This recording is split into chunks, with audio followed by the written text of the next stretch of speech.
Bom dia. Eu sempre dou bom dia a todos e todas, né? Oi. Oi. Estamos juntos? Hoje eu estou aqui num outro papel, é a primeira vez que eu faço esse papel dentro do FLI Araxá. E com muito orgulho, que estou do lado de uma das mulheres que eu mais admiro na minha vida. É uma pessoa por quem não tem jeito de vocês não saberem disso, que eu dedico um amor enorme. É uma irmã que eu gostaria de ter tido e tenho. Então, para mim é muito especial estar aqui. Viu, Carla? Obrigada, amiga. Você é muito querida mesmo. Carla, ela largou uma faculdade tomando um sorvete, Carla? Um suco? Um café.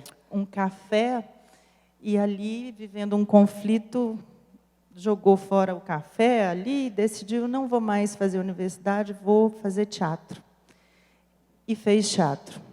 E foi uma explosão como atriz no momento em que ela atuou. Depois, num dado momento da vida, decidiu ser diretora de cinema. E ela simplesmente alavancou novamente o cinema nacional. Veio Carlota, veio Copacabana. Como distribuidora, ela é diretora da Copacabana Filmes, e por lá passam excelentes títulos nacionais, desde documentários a longa-metragem. O último que Carla atuou como diretora de produção foi o Getúlio. Então, para a gente também é muito especial estar aqui nesse hotel, dirigido pelo João Jardim, assim como outros documentários. E outros filmes da cena nacional passam pela produtora dela. Nós dirigimos e fizemos o primeiro filme de ópera do Brasil, que é a La Serva Padrona. Foi a partir dessa experiência de produzir ópera que nós nos conhecemos.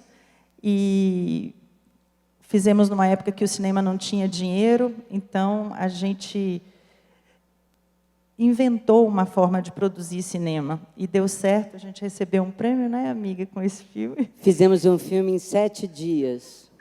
Literalmente em 7 dias. A gente tirou uma ópera do palco e rodou um longa em 7 dias. Em Mariana. Foi lindo, uma experiência linda. E isso tudo é para dizer, a última empreitada que a Carla teve foi ser só a gestora e a pessoa que fez a reforma do Teatro Municipal do Rio de Janeiro. Então, ela me inspira, que ela fez essa trajetória, e muito inspirada na coragem e na mulher que ela é, eu também assumi a direção do Teatro Municipal de São Paulo. E a gente troca essas experiências sempre.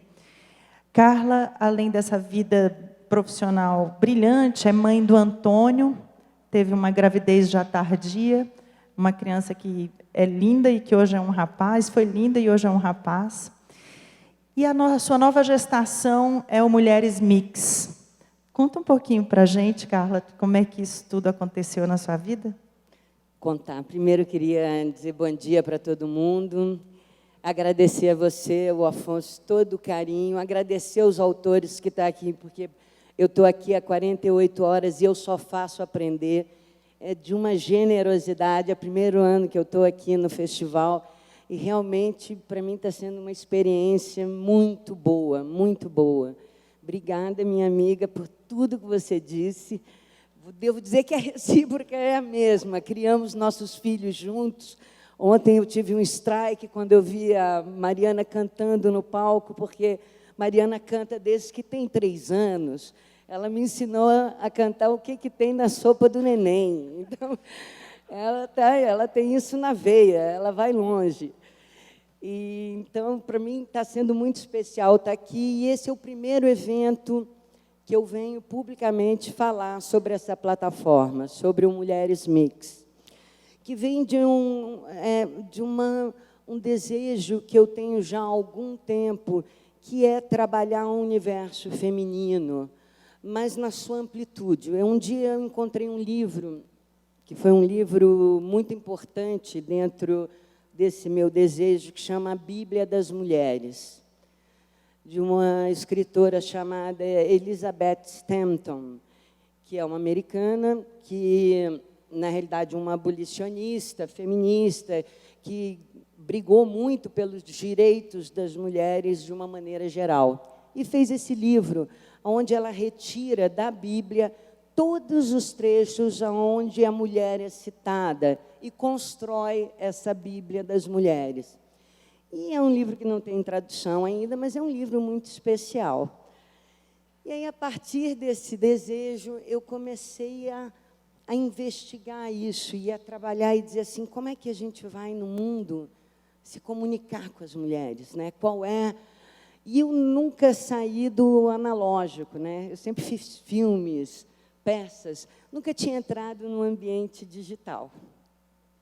E aí me reuni com duas amigas que estavam querendo fazer um evento para mulheres, que é a Cláudia Dutra e a Paula Dutra. A Cláudia é uma produtora, faz todo tipo de festival de cinema que tem, o Festival de Miami, Festival de Canudos, e a Paula Dutra é uma psicóloga. E aí começamos nessa empreitada delicada, porque o ambiente digital é muito diferente do que a gente imagina. A primeira dificuldade, quando a gente começou a construir a plataforma, era exatamente essa ideia, né? Como é que a gente vai acessar mulheres, de uma maneira geral, e mulheres diferentes entre si? Porque, quando a gente fazia as nossas reuniões, a gente acabou chegando a uma série de respostas para perguntas que a gente... Quer dizer, a uma série de perguntas que a gente não tinha resposta, que é, por que as mulheres, às vezes, são tão cruéis entre si? Por que elas não têm uma relação na diferença, uma convergência maior? Tudo bem, hoje mulheres se tratam melhores entre si, você tem, mas elas ainda não conseguem se misturar o necessário, não conseguem achar a diferença. Uma mulher é capaz de criticar a outra por causa de uma cor de esmalte ou por causa de uma atitude qualquer. E nas nossas discussões isso sempre vinha. Por que isso acontece? É um questionamento em relação à cumplicidade feminina, uma convergência... Na realidade, é uma convergência de ideias, né? Como é que você faz pessoas diferentes, que veem o mundo de forma diferente, que têm classes sociais diferentes, quer dizer, você vive no outro lado, mas você consegue enxergar naquela mulher que é diferente de você as qualidades que ela tem. E aí, dentro dessa busca da construção da plataforma, nós fomos aprendendo muito, porque nós fomos obrigados a fazer um mergulho dentro da relação da religião, porque a religião é muito forte nesse sentido, no desenho que a sociedade tem do feminino. Quais eram os grandes desafios das mulheres? Onde é que as mulheres precisavam se sentir seguras e donas das suas vidas, nos seus desejos? Estudamos um pouco toda a trajetória da mulher ao longo e lidando com o feminismo, né? Porque a gente, na época, eu estava produzindo a 2ª temporada de um programa que a gente fez para o GNT, chamado Igualdade de Gênero, dirigido também pelo João. E foi incrível isso, porque da primeira série para a 2ª, havia uma diferença enorme no comportamento dos nossos entrevistados. Na primeira série, a gente não conseguia ninguém que falasse. Ninguém queria falar que fazia passagem, que tinha feito a passagem, tinha mudado de homem para mulher, ou ninguém queria revelar o seu desejo, de fato, com relação à vida. Na 2ª temporada, inclusive, tem um personagem central, é uma pessoa de Minas Gerais, é um menino de Minas Gerais, genial, com a família dele. E eu fiquei muito surpresa quando eu vi aquilo, aquela família do interior de Minas, com aquela senhora no fogão, mexendo com uma comida, dizendo assim, eu não sabia que ele era assim, por isso que a gente reprimia ele. Na realidade, agora que a gente entendeu, não tem problema nenhum. E ali estava aquela família. Ele, que era menino e tinha feito a passagem, hoje era menina. Antes de fazer a passagem, ele tinha engravidado a namorada dele. Então, ele era um filho que tinha 2 mães. E todos viviam numa harmonia. Era uma coisa tão interessante, tão distante, essa construção das novas famílias. E como as pessoas aceitavam isso. O pai dizia assim, para mim foi muito duro, eu acho que eu fui muito ruim com ele, porque eu dizia assim, aprende a ser homem, aprende a ser homem. E ele dizia, pai, não consigo. E aquilo, dentro do programa e todo o material que a gente tinha, eu fiquei pensando, eu falava, gente, meu Deus, o que acontece? O que acontece com as mulheres quando elas educam os homens? Foi o nosso primeiro pensamento.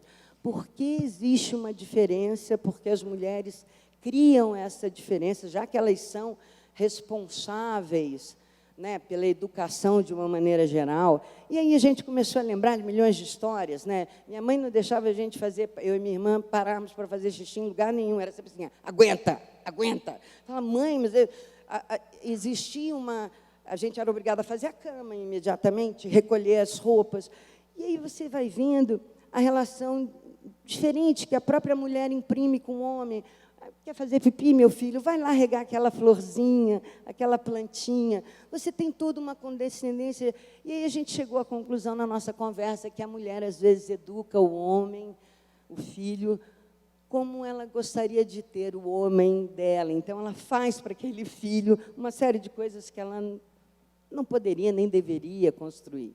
Eu acho que para a gente entrar um pouquinho, voltando um pouquinho na Elizabeth Stanton, fala um pouquinho desse teu mergulho da religião, da forma de tratamento da religião em relação à mulher.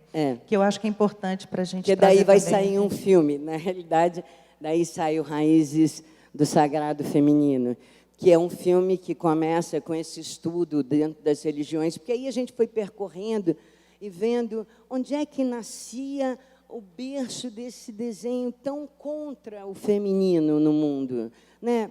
E aí você começa a olhar dentro das religiões, a mulher é culpada de 90% do que acontece. Ela abre a caixa de Pandora, ela come a maçã, e aí a gente começou a fazer um estudo. Aí você tem lá o islamismo, onde você tem deusas, a mulher na sua maior potência, cheia de braços, eram as verdadeiras deusas que conseguiam ter sobre o mundo poder maior do que o masculino. E assim as religiões vão todas sendo desenhadas, a primeira enaltecendo as mulheres, e a partir de um momento, da hora que o homem entende melhor o seu papel, as religiões começam a ser escritas de outra maneira. Na realidade, você vai tendo um feminino muito, como é que eu vou dizer, maltratado, onde você tem para a mulher um único papel em praticamente todas as religiões, que é a da mãe. É onde a gente enxerga. E aí, desse estudo, onde você passa pelo budismo, e aí você lê que Buda, tem um diálogo de Buda que foi muito forte para a gente, porque eu dizia assim, não, o budismo ele é revolucionário. No budismo, a gente vai achar uma visão das mulheres e uma compreensão maior. Você chega no budismo, você tem... Fiz até uma entrevista maravilhosa com a Monja Coen sobre isso, que exatamente é Buda falando com Ananda. Então, Ananda pergunta, porque Buda tinha 500 mulheres que seguiam ele, mas que ele não deixava que as mulheres participassem dos rituais. Como até hoje, na Igreja Católica, as mulheres não participam de absolutamente nada. Muito pouco uma madre consegue auxiliar um padre, é tudo muito delicado. Aí Buda e Ananda pergunta para Buda, Buda, por que as mulheres não podem seguir conosco viajando? E Buda responde para Ananda, Ananda, as mulheres são mentirosas, invejosas, ciumentas. Eu fiquei num estado de choque com aquilo, eu não conseguia nem dormir. Eu falava, meu Deus, como é que Buda falou isso das mulheres? Inclusive, Ananda, as mulheres não se devem olhar diretamente nos olhos, só em momentos muito especiais, porque as mulheres despertam o sexo, despertam a... E eu fiquei muito impressionada. Só toque com a mulher com a mão impura, que era a mão que as pessoas se limpavam. E aquilo começou a fazer uma confusão interna dentro da gente. Na hora de Deus falar também, Deus acha sempre um intermediário, né, para falar com a mulher. Eu adoro Chama isso. um anjo. Gabriel, vem cá, avisa que ela está grávida. Deus só fala com a mulher diretamente quando é para recriminar, para perguntar por que Eva deu a maçã para Adão. Fora isso, ele manda sempre anjo. Quando a situação é muito grave, manda 3. Se não, manda 1. Mas diretamente. E homem fala abertamente, fala, Senhor. Deus fala, fale, Adão. Né? Canal direto, linha direta. E aí a gente começou a entender que se as mulheres e se o mundo não abrir, né, se a gente não abrir uma proposta até de uma releitura religiosa, a gente dificilmente vai conseguir estabelecer um outro lugar para a mulher, porque o tempo inteiro você enxugando gelo. E isso está criando uma coisa que é menos interessante no mundo, que é um apartheid desnecessário. E assim, embaladas todas nesse sentimento que misturava a religião, as feministas, começamos a desenhar a ideia da plataforma. Então, a plataforma ela tinha que atender às necessidades cotidianas das mulheres. Ela tinha que ser bem-humorada. Ela tinha que ter mulheres diferentes, cada uma de uma área, cada um de um jeito, uma que fosse muito arrumada, uma que é mais escrachada, porque, na realidade, o objetivo era isso, era reunir pessoas mulheres com objetivos diferentes, idades diferentes, a partir de 40 anos. Carla, e por que esse nome? Porque mulheres mixtas foi uma outra discussão na composição, porque foi assim, a gente não sabia que nome a gente vai botar. Todas as mulheres do mundo, em homenagem ao Domingos, é um excelente, porque a gente quer todas as mulheres do mundo. Não, mas aí vai ficar igual ao filme. Não vamos fazer. Aí descobrimos uma comunidade matriarcal chamada É de Mulheres, onde quem carrega o nome é o nome da mulher, a mulher é quem tem a decisão final. Aí achamos que não dava certo. Tá? Aí, Liquidificar Doida. É isso, vamos botar esse nome. O nome da palavra vai ser Liquidificar Doida, porque a mulher, na realidade, é essa força enorme que consegue misturar todos os assuntos ao mesmo tempo, meio doida às vezes, mas tudo bem. A plataforma, aí começamos a fazer uma enquete, né, com o nome, porque a gente sabia que a gente estava mexendo com um nome delicado. E aí, gongado o nome, porque muitas mulheres diziam, a primeira coisa que elas diziam é assim, mas por que doida? Porque homem que não quer ofender a gente, chama a gente de doida. E é verdade, na realidade, a mulher, a intuição da mulher é quase uma loucura, né? Porque as mulheres sabem coisas que nem elas sabem por que elas sabem. Falando nisso, a gente estava conversando um pouco sobre uma literatura clínica que identifica um fenômeno chamado gaslighting, eu não sei se vocês já ouviram falar, né, que são pequenos abusos emocionais. Eu acho que na obra da Elizabeth, pelo que a gente conversou, você coloca sempre a palavra direito das mulheres. E em função de quê? De situações abusivas, talvez, que tendam a alguma agressão física, que partam para um nível de violência mais óbvia. Mas esse fenômeno do gaslighting, ele trata de um outro tipo de abuso, né, Carla? Que tem a ver com liquidificador, né? Com liquidificador, e que tem a ver com o que você acaba de falar, que é um diferencial feminino. É essa percepção, essa intuição antecipada dos fatos. Fala um pouquinho disso para a gente. Porque, na realidade, a intuição é alguma coisa que, quando você... Eu sei coisas, ou intuo coisas, e ao longo da minha vida eu fui me acostumando a ouvir a minha intuição, a escutar ela, achar que ela não é loucura, que o que eu estou pensando, de fato, pode acontecer, porque o número de vezes que aconteceu foi muito grande. E a gente começou a ver que, dentro dessa perspectiva da mulher, às vezes a mulher sofre coisas muito violentas, que é não conseguir falar direito o seu raciocínio, não conseguir se colocar, com delicadeza. Na realidade, a mulher precisa imprimir uma força, uma violência, às vezes, para ser escutada, que é muito cruel. E a relação com a intuição, a gente até fez um programa sobre intuição, porque é incrível, todo mundo tem, toda mulher, se a gente levantar aqui e falar, levanta a mão, toda mulher tem uma história muito forte com a intuição. E aí, dentro... Me perdi, o que eu ia falar? A gente vai estar falando do gaslighting, dessa questão do... voltar para o gaslighting. E o gaslighting tem uma coisa que é muito interessante dentro disso, porque constrói o nosso cotidiano. É dentro dele, nas nossas relações, que você passa a sofrer isso. Tem um filme do Hitchcock, inclusive, com a Ingrid Bergman, que é maravilhoso, onde o marido vai enlouquecendo a mulher delicadamente. Então, ela deixa o copo aqui, quando ela volta, o copo não está aí. Aí, ele acende e apaga a luz. Ela fala, não teve alguma coisa na luz? Ele fala, não. Ela começa a desconfiar da sua própria verdade, né? Do que ela sente, do que ela vê.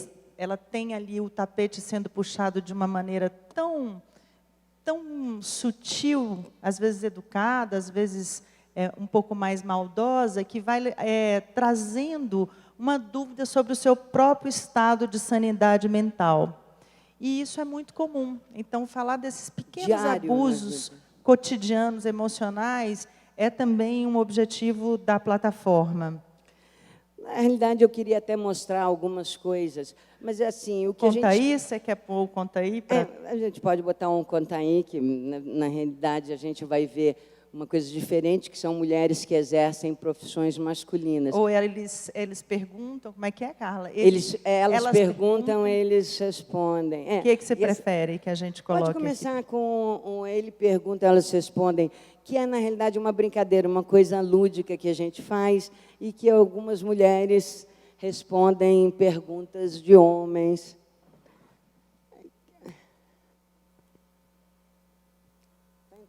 Conhecendo a plataforma agora, gente.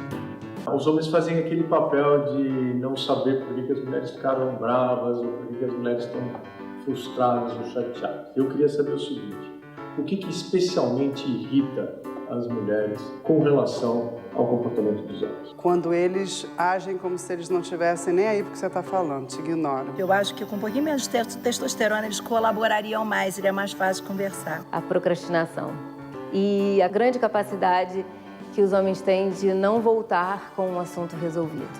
Achar que é o dono da razão, que sabe tudo, que faz tudo melhor. E, na verdade, isso não existe. Eles simplesmente não conseguem fazer duas coisas ao mesmo tempo. O que mais me irrita no homem é a presunção. Eu diria que algumas coisas me irritam, mas eu acho que o que mais me irrita no comportamento dos homens é o fato deles acharem que já sabem o que você vai dizer. Eu acho, gente, homem me irrita muito, sabe? Até homens gays, eles têm uma postura machista.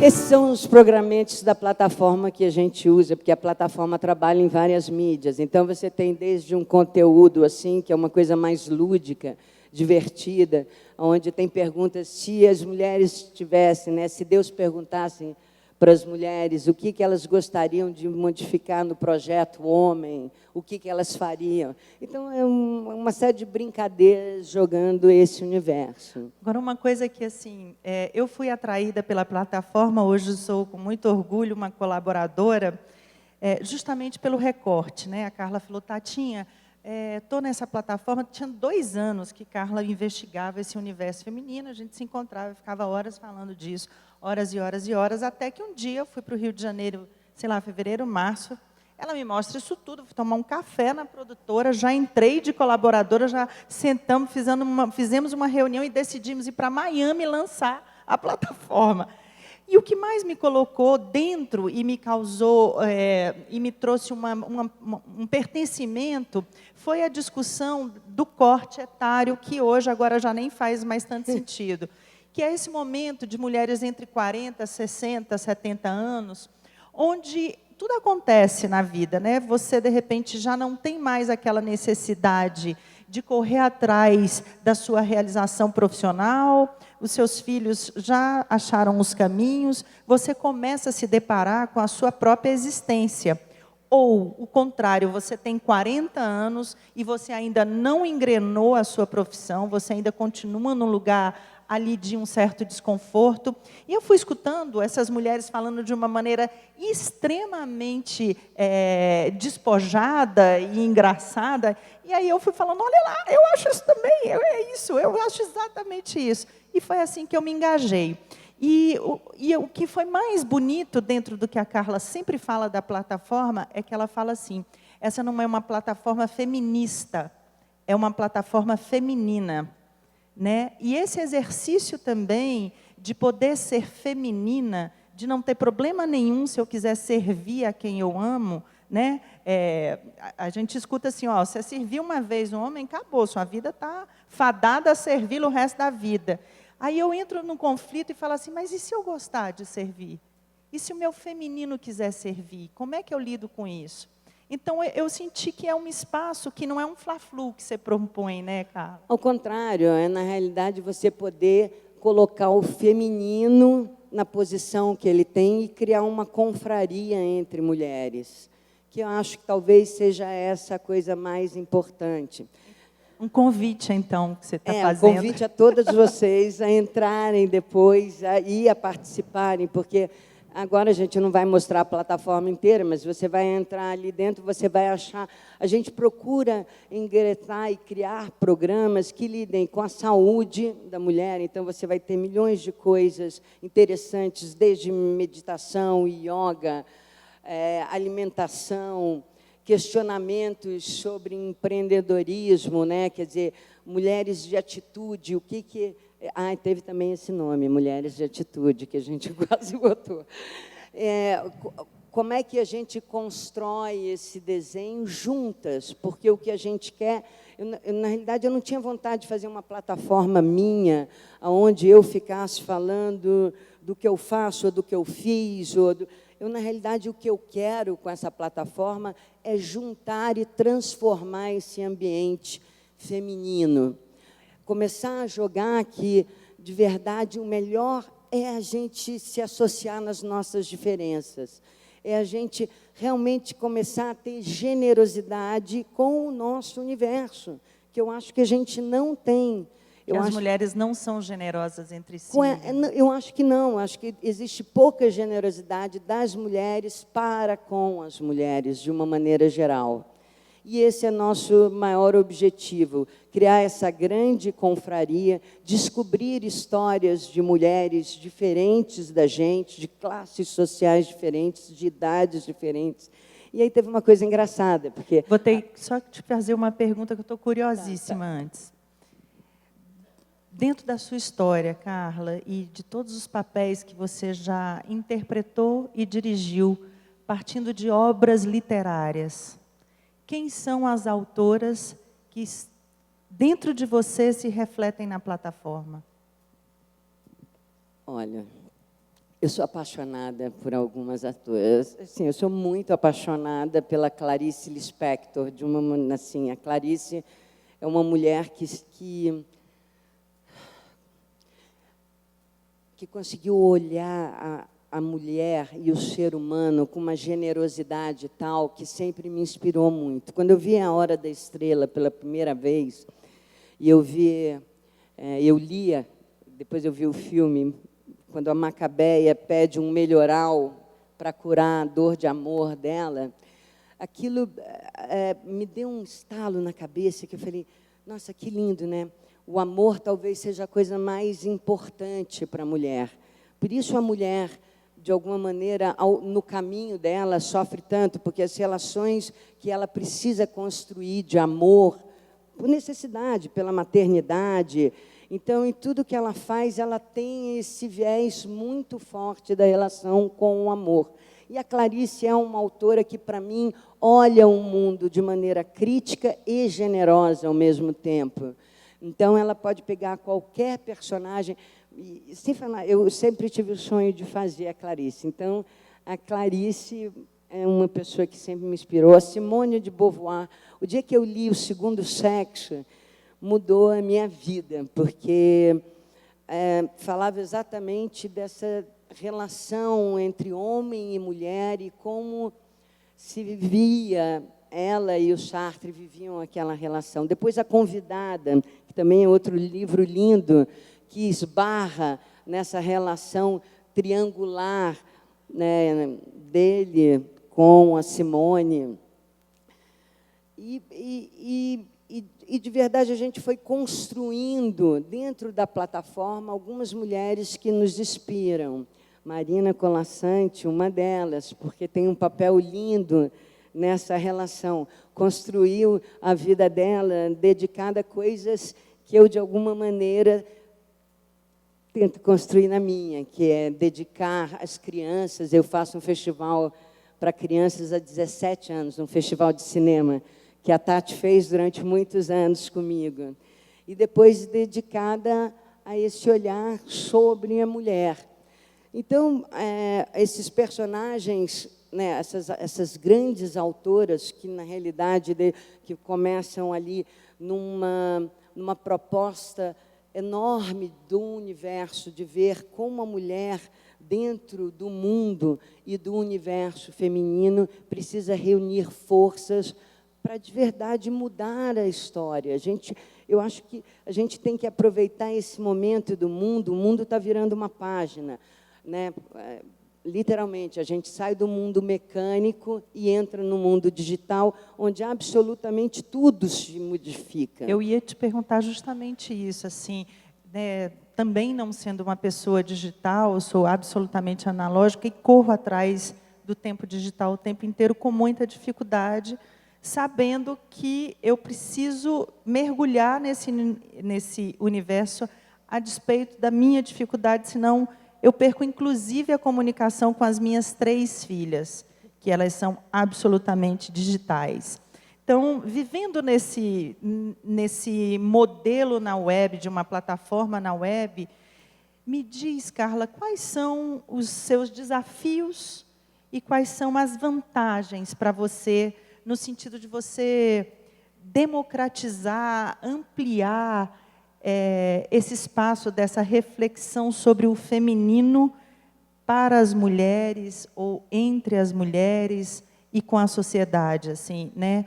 Onde os homens também são inseridos a todo momento, porque são os mundos que a gente ainda tem essa discussão de um mundo muito masculino ou muito feminino, a despeito da opção do gênero. Quais são os teus desafios e vantagens? Olha, você entrar no universo digital, porque a intenção da plataforma do Mulheres Mix é ser um hub de informação onde você conecta tudo ali dentro. Então, tem vários desafios, que vão dos desafios práticos, quer dizer, por isso até a gente está andando com a plataforma sem fazer nenhum lançamento mais potente, porque para você girar toda essa série de informações, tem toda uma engenharia digital que é muito complicada, que a gente apanhou muito. E depois, é engraçado, uma coisa curiosa, a gente queria falar com mulheres acima de 40 anos. A plataforma se estabelece assim, 40 a mais. Aí a gente começa a olhar, né, quem é que está entrando, porque nas métricas onde é que, digitais. Lá no Google Ads, você vai vendo onde é que estão, quem são as mulheres que estão acessando. Aí a gente olha e fala assim, 75% do nosso público tem menos do que 35 anos. Aí a gente ficou em estado de choque. Como assim? Não é para elas. Elas estão se interessando por isso? Por que elas estão entrando? E aí a gente descobriu que, de verdade, é isso. Nem a idade precisa existir como um limite. E aí a gente começou a trazer pessoas, a entrevistar mulheres mais jovens. A gente tem uma mulher na plataforma que escreve para a plataforma, que tem textos na plataforma, que é a Mary Del Prioli, que é uma mulher maravilhosa, que eu adoro, e que tem uma coluna chamada Histórias de Mulheres, que fala exatamente histórias de mulheres do Brasil, que um bárbaro. A Mary, quem veio algumas edições anteriores, a Mary já esteve aqui junto com a gente algumas vezes, né? Acho que Umas 3 vezes a Mary já esteve conosco aqui no Fliarachá. Então, a gente que estava com um desenho, hoje, se você olhar dentro da plataforma, você vai ver que a gente tem um desenho de mulheres de várias idades e completamente diferentes. É quase como se a gente abrisse um cardápio feminino, para que todo mundo pudesse se conhecer e trocar. Então, eu queria até passar agora o Contaí, que é um programa bem interessante. A gente está procurando mulheres que trabalham em atividades que são consideradas masculinas. Quem faz esse programa é Ioi Yurch, que é roteirista de cinema, de TV. Minha motorista é a Cleópatra. Ai!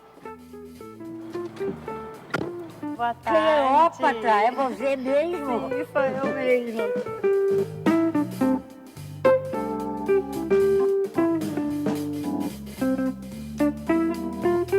Cleópatra, conta aí um pouco da sua história. Eu tenho 25 anos, tenho 2 filhinhos, fui casada, fiz técnico de agroecologia e hoje estou aqui na Uber. Como é que foi você começar a trabalhar na Uber? Na época, meu ex-marido tinha perdido o emprego, que ele trabalhava com petróleo, e já estava há 6 meses na Uber. E eu vi como ele estava se cansando, trabalhando muito, e quis ajudar. Ele não foi a favor, falou que eu ia estar ferindo a honra dele, por ele ser homem, ele que tinha que sustentar a casa e não eu ajudar. Mas eu virei e falei que ia trabalhar, peitei e comecei a trabalhar na Uber.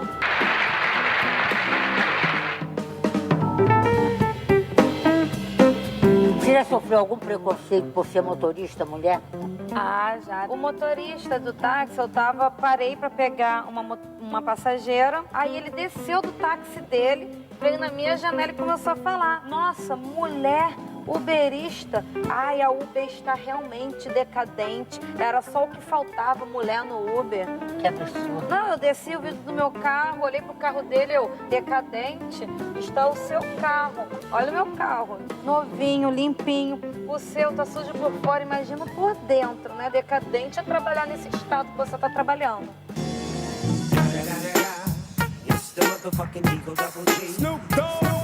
Vem cá, e você se diverte? Me divirto muito. Conta uma viagem engraçada. Eu peguei 3 jovens indo pra Lapa. Nossa, quando eles entraram no carro, eles... Nossa, mas eu estou indo com a rainha do Egito. Nossa, mas que honra! Calma aí, não é você que tem que dirigir, nós que temos que dirigir para você. Que honra nossa estar aqui com a rainha do Egito. Você vai ter que parar para tomar uma com a gente. Eu não, gente, que isso, tô trabalhando, tenho que trabalhar a noite toda. Aí eles ficaram zoando, brincando. Foi a melhor viagem que eu já fiz. Por que seu nome é Cleópatra? Isso é uma coisa de família, história longa. O meu avô adorava filosofia egípcia, romana, grega e teve 18 filhos e decidiu colocar o nome dos 18 filhos, nomes assim diferentes. Tem Aristóteles, tem Sócrates, tem Demócrito, tem Demóstenes, que é o meu pai, e vários filhos seguiram. O meu pai seguiu. Aí colocou o nome Cleópatra, eu sou a filha mais nova, tem o meu irmão, que é do mesmo casamento, que é o Diógenes, e tem o Teógenes e a Clóris, que é do primeiro casamento. Por que você acha mais vantajoso trabalhar na Uber? É estar livre na rua, eu gosto desse movimento, estar em contato com as pessoas, eu gosto muito. Mas o melhor mesmo é a flexibilidade, é o quanto mais você trabalhar, mais você tem, porque às vezes você está numa empresa e você trabalha, se mata de trabalhar e o seu salário é o mesmo. Aqui não, aqui quanto mais eu trabalhar, mais eu ganho. Como é que é esse negócio de estrelinhas? Você fica feliz com os comentários? Fico. Tem alguns comentários muito engraçados.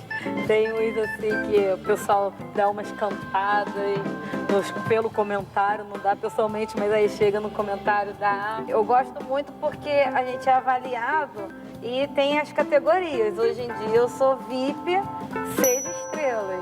Isso é muito legal. Moça, adorei a nossa conversa. Também adorei, muito obrigada. Viajar com Cleópatra, a rainha do Egito, não tem preço. Muito Beijo, obrigada. meu amor. Bom trabalho, tá? Tudo de bom pra você. Tudo de bom. Tchau.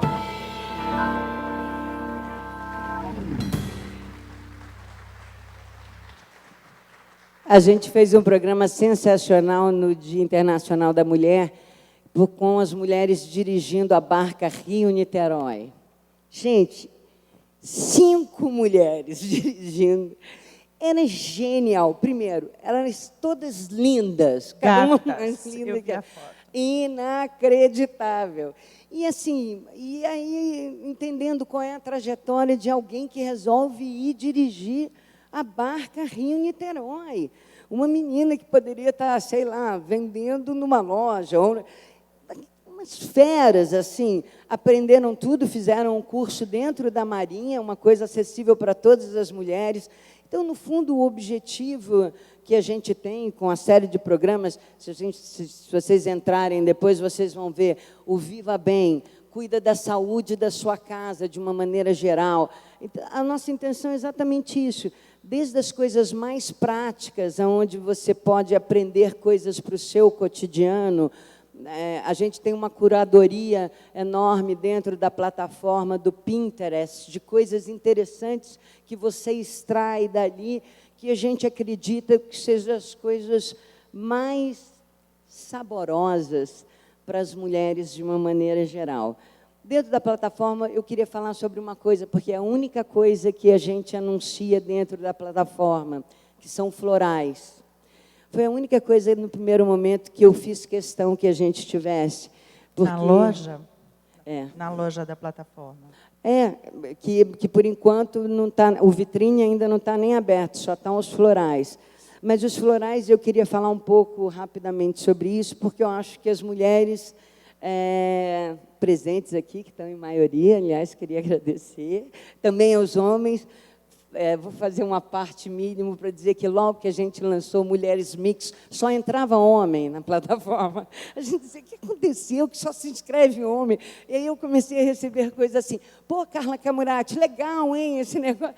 Aí, para um dos caras, o terceiro ou quarto que mandou um negócio, eu falei, escuta, como é que você achou a gente? Porque eu tinha uma curiosidade, como é que aquele homem, as mulheres não vinham, os homens... Não, porque eu estava pesquisando sobre mulher, e aí vi Mulheres Mix, e entrei, e fui parar em vocês. É uma loucura. Mas os florais, eu acho que os florais transformam a vida.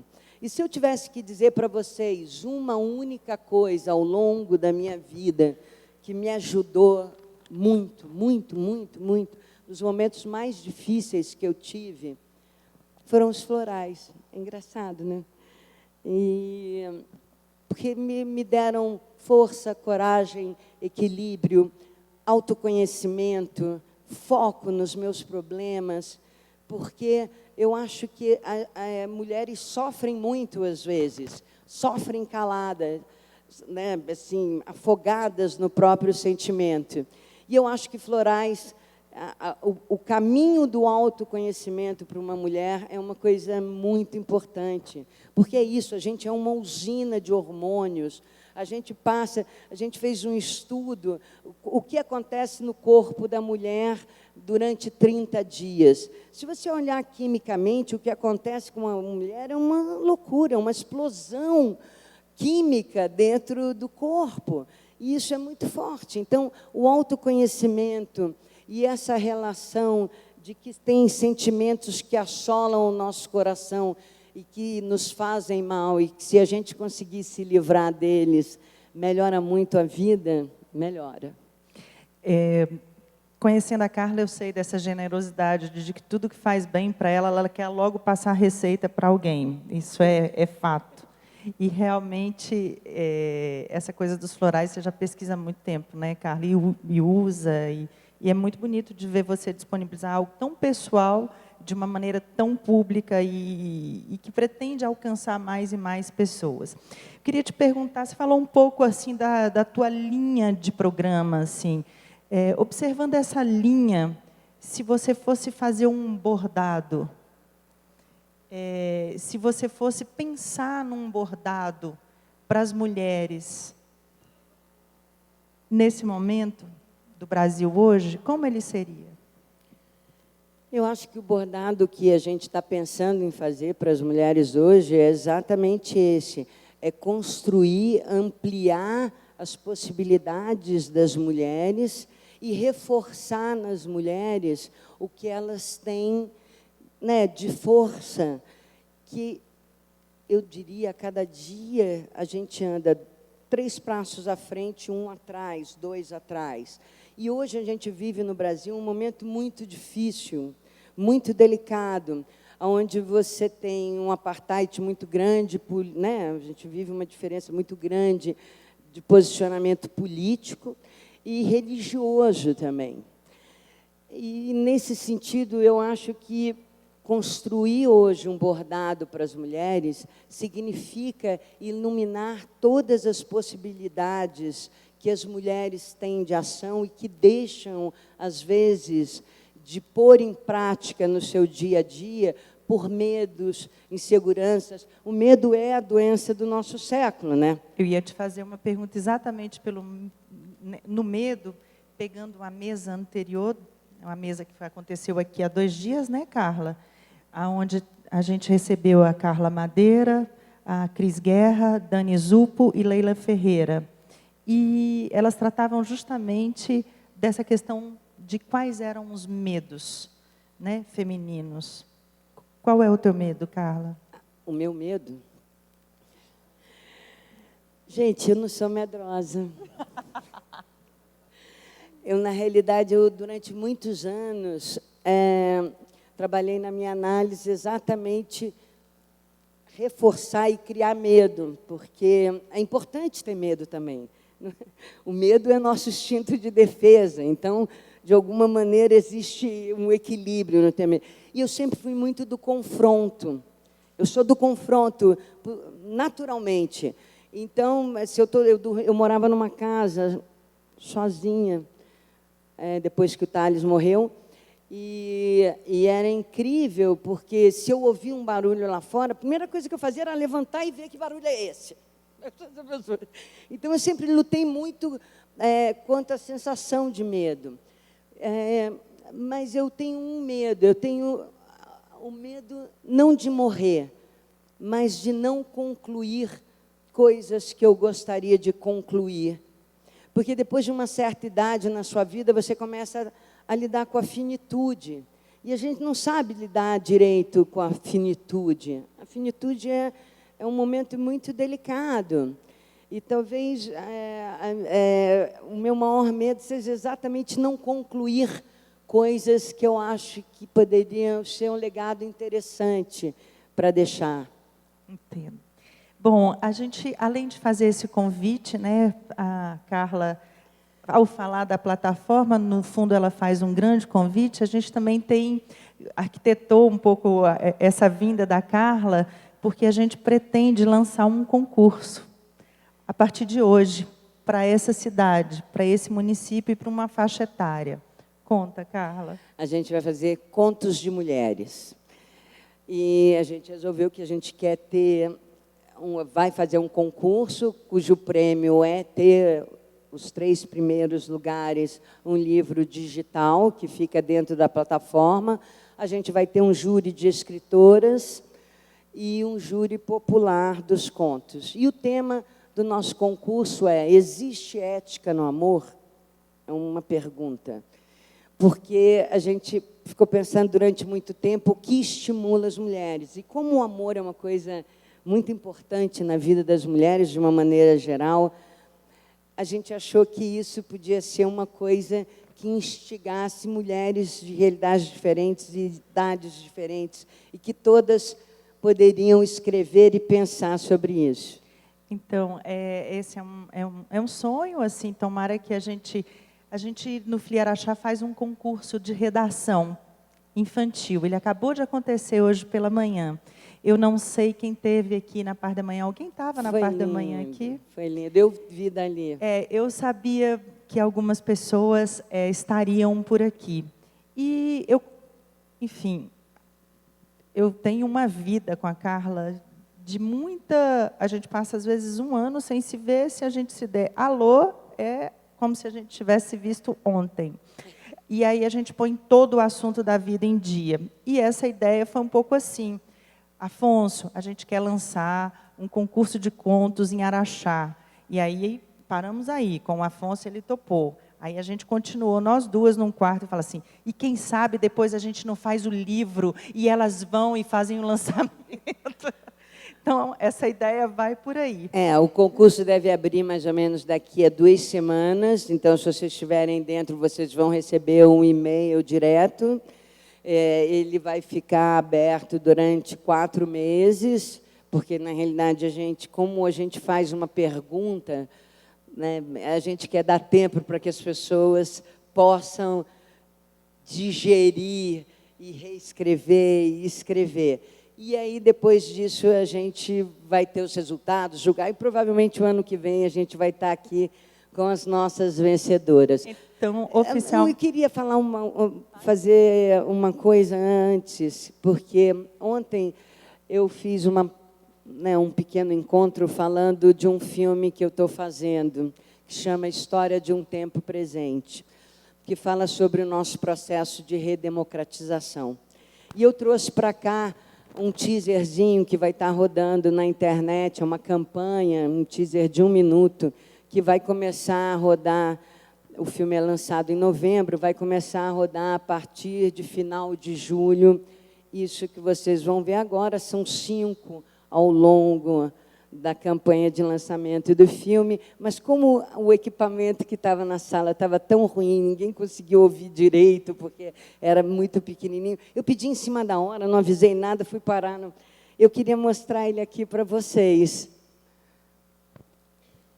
Antes da gente...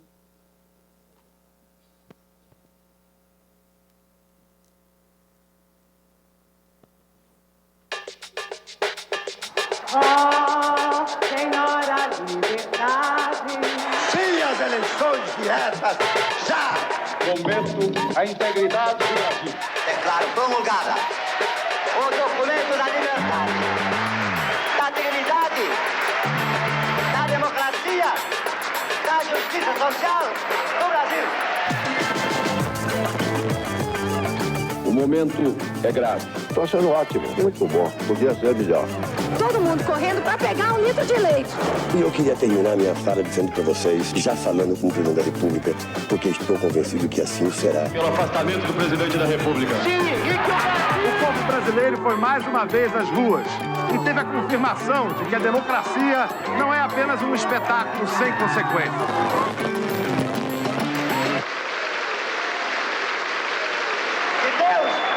Ajude que isto se cumpra.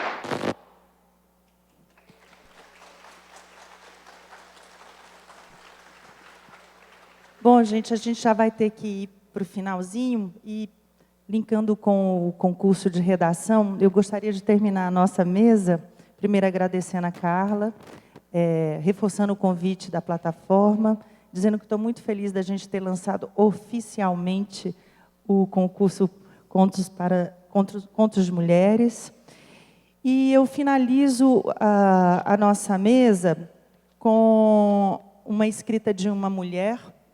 Essa mulher tem 9 anos e ela se chama Ariana Emanuele Martins dos Santos da Silva. Título: Ler, Viver e Imaginar. Olá, meu nome é Ariana. Tenho 9 anos e moro em uma fazenda na zona rural de Araxá. Na escola onde estudo, estamos sempre em contato com vários livros, de aventuras, poemas, histórias em quadrinhos, enfim, de todos os gêneros. Sempre somos incentivados a ler. Com isso, fui aprendendo que a leitura nos faz crescer em todos os sentidos, porque vamos lendo e adquirindo conhecimento. Mas o que eu gosto é quando eu estou lendo, deixo a imaginação me levar a lugares que antes nunca fui. É isso mesmo. A leitura proporciona o poder da imaginação. Como eu já disse anteriormente, como moro na zona rural e os meus pais trabalham no campo e não possuem muito tempo livre, não tenho muitas oportunidades de viajar fisicamente. Mas quando eu leio um bom livro, acabo imaginando, fazendo parte dessa história.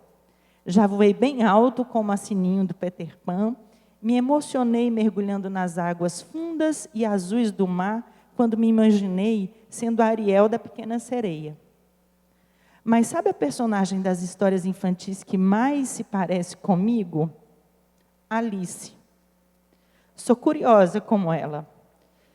Queria muito conhecer o País das Maravilhas.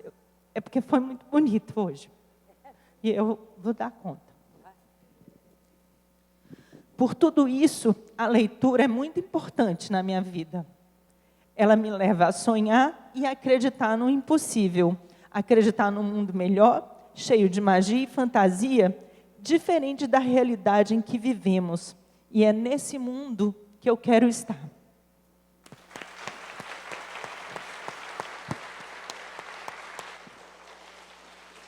Muito obrigado. Prazer estar aqui com vocês. Obrigada, gente. Obrigada. E viva as mulheres, porque beijo. Nós somos muito queridos.